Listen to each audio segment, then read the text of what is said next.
ไม่ไอ้เลยវងវែងខុសเลยមិនសេចេញពីចារណាមិនខ្វល់ឲ្យរៀនសូត្រធ្វើខ្លួនលយឆាយហឺហាគ្រឿងញៀនអាភិសកញ្ចាបាក់ប៉ាមិនខ្វល់ស្ដាប់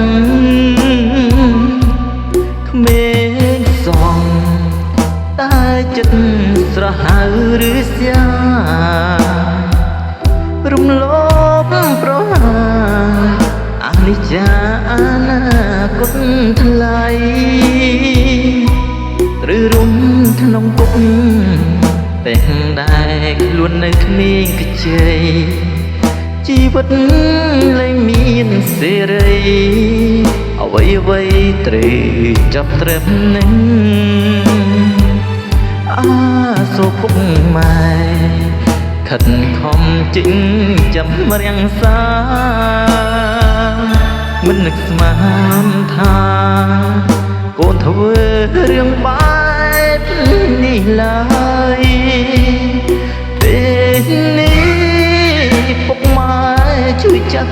គ្មានស្បាយអរគុណកូនម្ដាយអើយម្ដេចក៏ធ្វើយ៉ាងនឹងក្នុងគុកមិនស្រួយទេណាកូនអើយត្រូវពិចារណាមិនធ្វើ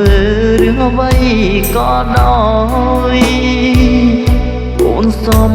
ឡាប់គេកូនច្បាំង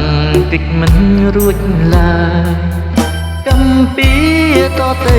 ជាតិក្រោយមានឡើយរੂបានសុខ